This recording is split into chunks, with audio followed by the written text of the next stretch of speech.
에스겔이라는 것은 여호와는 강하시다 그 뜻이군요. 이름 자체가 하나님은 강하시다 뜻인데 에스겔과 거의 동시대에 활동했던 사람이 예레미야입니다. 근데 예레미야는 이스라엘이 멸망당하는 삶의 현장에서 고통스러운 환경을 목격하며 예언사를 했던 사람이고 에스겔은 그 전에 이미 바벨론으로 끌려온 사람이에요. 그렇기 때문에 예루살렘이 멸망당하는 고통 현장이 없었습니다만 영감으로 환상으로 예루살렘이 멸망할 것이라는 것을 먼저 본 사람이 에스겔입니다. 그러니 하나님의 사람들이 영이 살아있고 앞서서 보며 느낀다는 것이 얼마나 중요한지.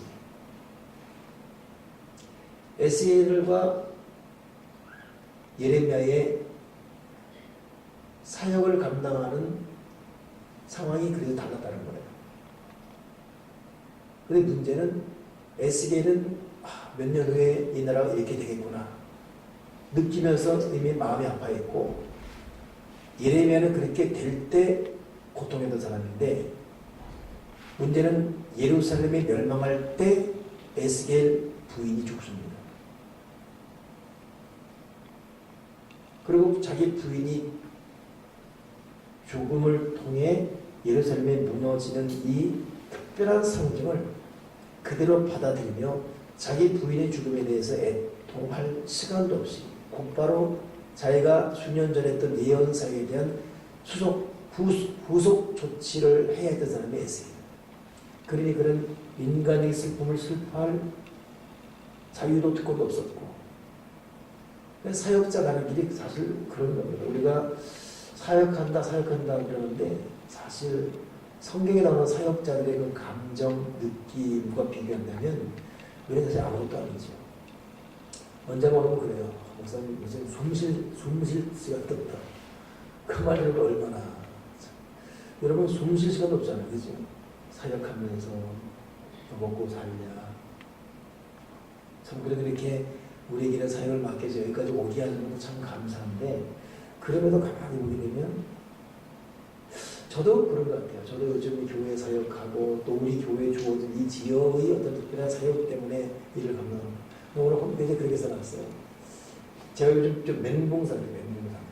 몸도 막. 근데 멘붕이 나쁜 멘붕이 아니라 고룩한 멘붕. 지금 나름대로 좀 행사도 열심히 기대해왔고 또 행사를 준비하는 사람다운 어떤 몸가짐과 마음가짐, 정신 자세를 가져서 그리고 죄를 멀리하면서 더 하나님 앞에 하려고 애를 쓰고 있고 내 생각, 능력 이상으로 할 수 있는 부분을 신경을 쓰고 있고 그러다 보니까 이제 3일, 2일, 하루 이렇게 카운트다운 나왔잖아요.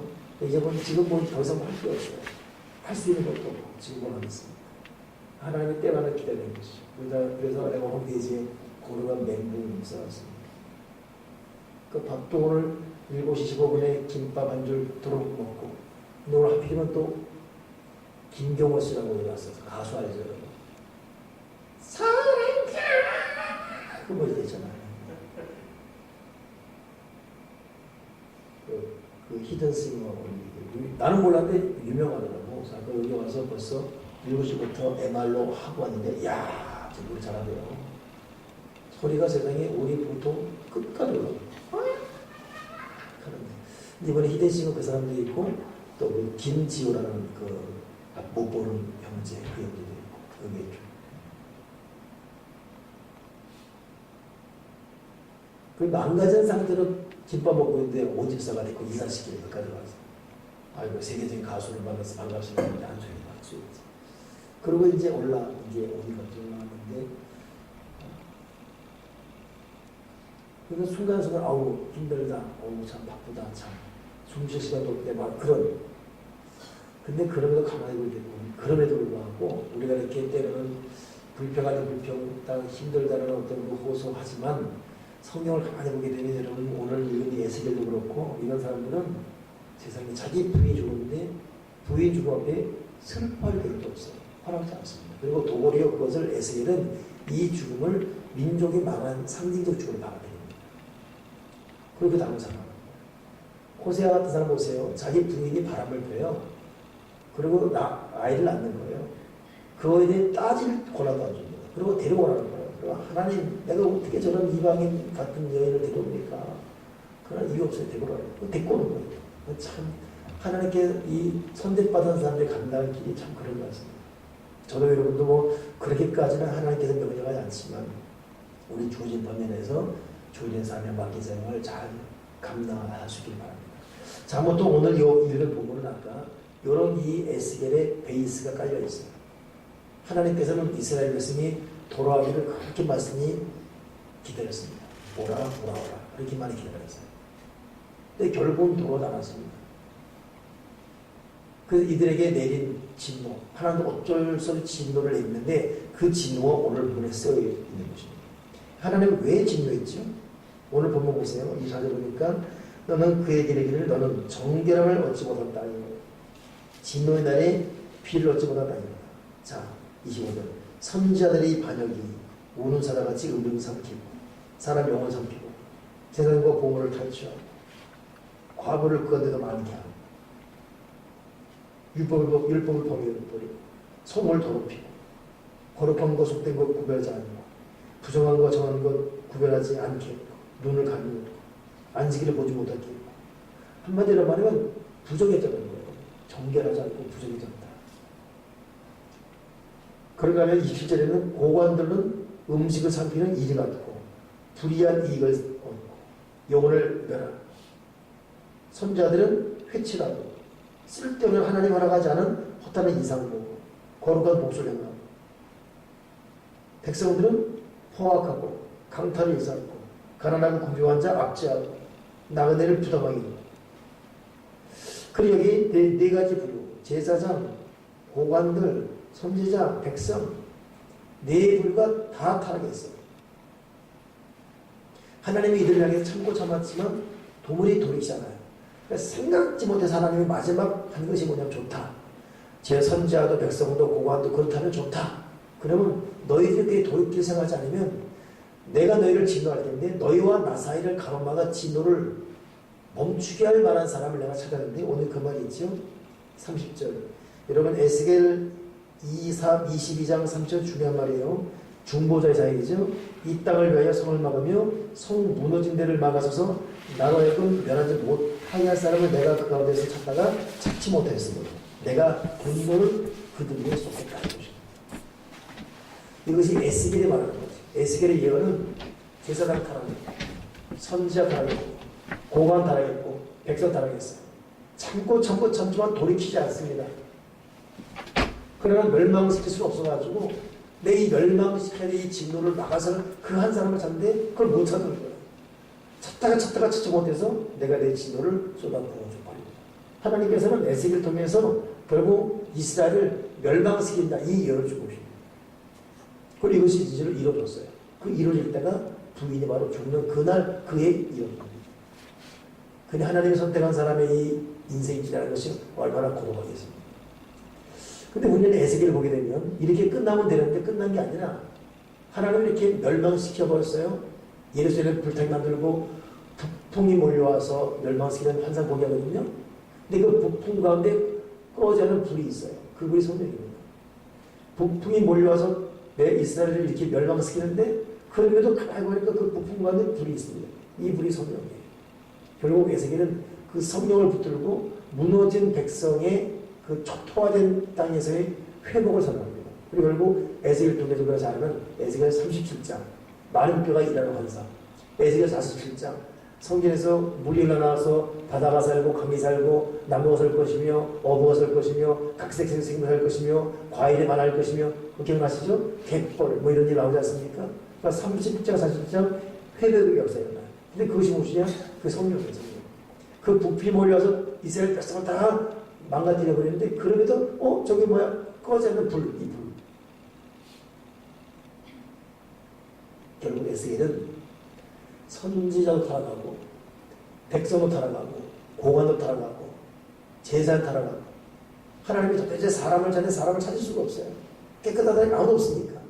그 멸망시켜버립니다. 근데 그럼에도 다시 회복되는데 그 회복이 무엇 때문에 되느냐? 성리라는 것입니다. 여러분 이것은 우리 자신에게 비춰서 우리가 개인적으로 또 가정적으로 또 물질적으로 환경적으로 참 초토화되지 처절한 의사. 여러분 어떠세요? 여러분 지금 무언가 할 수 있는 자신감이 있습니까? 어떻습니까? 여러분 인생 역전이라는 것을 이룰 만한 자신, 그 자신이 있었던 적이 있었지 않습니까?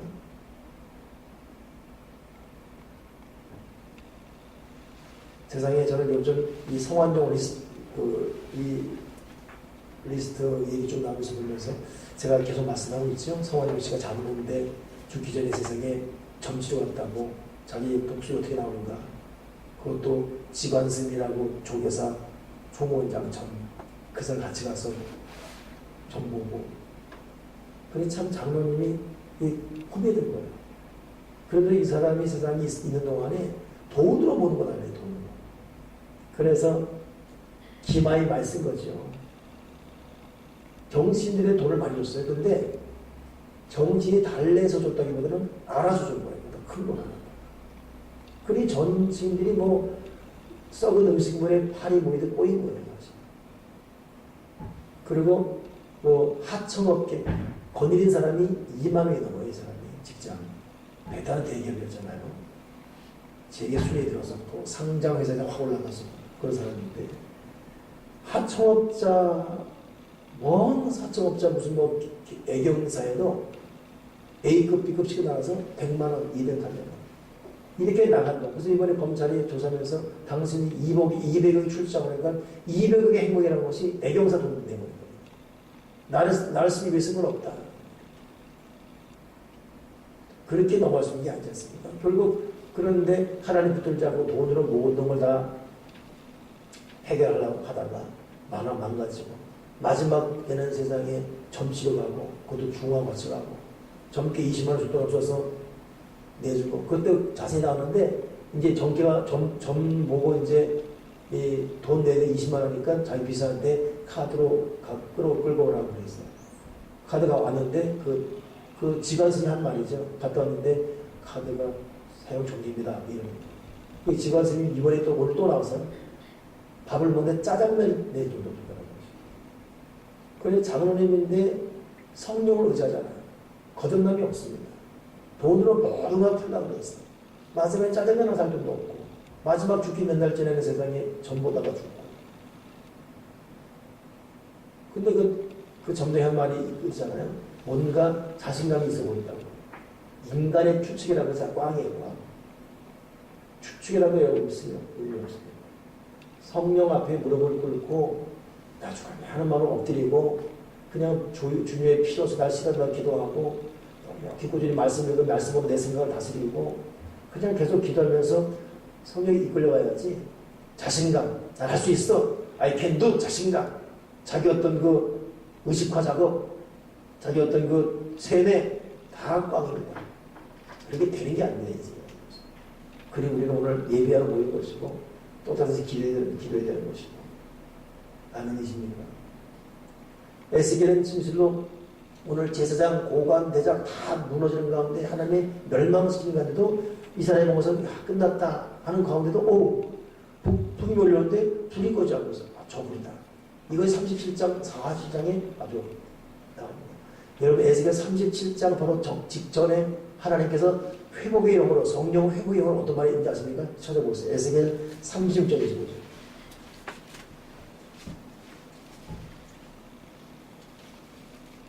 36장 25절부터 36절까지 정문이잖아요. 36장 25절부터.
에스겔이 말하는 성령의 특성, 성격에 대해서 여러분은 분명히 마음에 간직하십시오. 다시 한번 정리합니다. 여러분, 에스겔 당시 에스겔은 바벨론으로 끌려온 상태입니다. 예루살렘 멸망 전에 이미 예루살렘이 멸망할 거라는 환상을 보게 됩니다. 끔찍한 환상. 그리고 몇 년에 정말로 그 환상이 이루어지는 그 순간, 제사장, 고관대장 다 무너지는 그날, 예루살렘 함락되고 무너지는 그날, 자기 부인 죽습니다. 죽음에 대해서 자문의 치료 별일도 없이 망가져버린 이스라엘 공국 때문에 통곡하며 예언서에 들어가요. 나중에 여러분 에스겔이 똥까지 먹지 않습니까? 그랬죠? 응? 이쪽으로 눕고 저쪽으로 눕고 세상에 인분 먹으니까 이분까지 먹으니까 쇠똥 말아먹고 이런 이 고통이 있었어요. 고생합니다. 그럼에도 불구하고 에스겔이 무너진 가운데 붙은 것이 뭐냐면 이 상황에서 회복될 것은 강대국을 붙드는 것도 모아놓은 돈으로 모아는 것도 아니고 오직 할 것은 부품이 올려옴에도 불구하고 꺼지지 않는 그 불, 이 성령 의자인 건데 그 성령을 붙드는 자의 자세는 어떠해야 될 것인가? 오늘 보면 뭐입니까? 맑은 물로 너희를 씻어 회개입니다. 회개. 너희를 정결케 하고 모든 더러운 것을 정결케 하고 우상 숭배에서 너희를 정결케 하고 정결케 하라는 거예요. 생각도 마음도 몸도 행위도 정결케 하라. 그러니 내가 무너졌다 망가졌다 이것은 문제 아닙니다. 하나님 아버지는 우리가 다시 한번 정결히 자세로 무릎 꿇으면 회복시키는 영이십니다. 그리고 뭡니까? 새 영을 너희 속에 두고 새 마음을 너에게 주며 굳은 마음 제거하고 부드러운 마음을 가져라. 새 영을 통해서. 그러니까 우리 마음가짐에 대해 자신 주는 거예요. 새로운 다짐을 주고 있는 것입니다. 새 영을 너희 속에 너희로 내 율례를 행하게 하고 그렇게 되면 너희는 다시금 내 백성이 될 것이고 내 땅에서 거하게 될 것이다. 너희를 모두 더러운 데서 구원하고 곡식이 풍성하고 기근이 닥치지 않게 할 것이다. 나무의 열매 밭에서 풍성하게 될 것이다. 그리고 그때 너희들이 악한 길, 좋지 못한 행위를 기억하고 스스로 그 모든 것을 미워하게 될 것이다. 이것이 성령을 의지하는 자, 다 무너져 버렸음에도 성령을 의지하는 자에게 주시는 약속이라는 것입니다. 그리고 이 말 끝난 다음에 37장에 뭐가 나오죠? 에스겔 골짜기 마름표 회복사도 나오고 40장 뭐 나오죠? 성전에서 나온 물로 말미암아 바닷가리 살아나는 기적이 일어난다. 이게 에스겔이 말하는 성령론인 것입니다. 오늘 말씀을 정리하면서 여러분 그렇습니다. 저도 여러분도 우리는 우리 어떤 그 인간의 계산과 내 느낌과 판단, 추측, 다른 사람이 나를 평가하지, 더 대단하다, 뭐 이런 건 여러분 거기 귀에 기울 필요 없습니다. 모든 사람은 본의 아니게 나는 착각 속에 있어요. 나만은 잘 될 것 같고, 나만은 뭐 될 것 같고, 나만은 예외일 것 같고.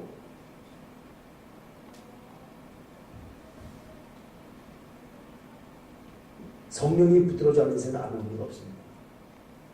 그렇기 때문에 에스겔의 성령이라는 것은 너희는 성령 의지하라. 정결케 하고 거룩케 하고 순결케 하고 청결케 하고 그리고 항상 우리가 무너졌다 할지라도 다시금 정결한 마음으로 성령을 의지한다면 곡식이 풍성해야 될 것이고 나무가 풍성해야 될 것이고 그리고 열매와 밭의 소산을 먹게 될 것이고 나아가서 마음의 굳은 마음 지하고 새 영을 새가지 드린다면 진실로 네가 있던 모든 가정 승리를 네 스스로 미워하는 그런 선한 마음도 생겨지게 될 것이다. 그자마치 여러분 초토화되어 버리는 상황에서도 성령을 내신 것이 에스겔입니다. 오늘 저도 여러분 또 이 성령께 다시 한번 우리 희망을 걸고 성령 앞에 부드러운 마음 갖고 정결 작업 시작하시면서 성령 의지에서 풍성한 곡식, 회복되는 열매 그리고 우리 마음에 진실로 더러운 것을 미워하시는 그 선한 마음 이렇게 회복되기를 주님으로 축원합니다. 기도하겠습니다. 하나님 아버지 진실로 우리가 스스로 최면 걸거나 착각하지 말게 도와주시고 어떻게 되겠지 잘 되겠지라는 스스로 격려하고 스스로 토닥거리는 차원에 머물지 말게 하시고 근본적으로 하나님의 무릎 꿇고 정결과 거룩과 순결로 주님을 바라보게 도와 주시옵소서. 그리고 진실로 새 영, 새 마음을 우리 속에 주시는 주님 앞에 성령을 의지하고 성령을 사모하고 성령을 간직해서 이 성령 안에서 다시금 일어나 빛을 바라보고 주님의 진정한 백성이 되어지고 모든 더러운 것을 구원받고 곡식이 풍성하고 나무의 열매와 밭의 소량이 풍성해지는 기근의 영을 다시 보지 아니하는 그런 인생이 되도록 성령을 의지하는 성령의 사람 에스겔 성령으로 가득 차게 도와주여 주시옵소서. 주의 그리스도로 기도드리옵나이다. 아멘.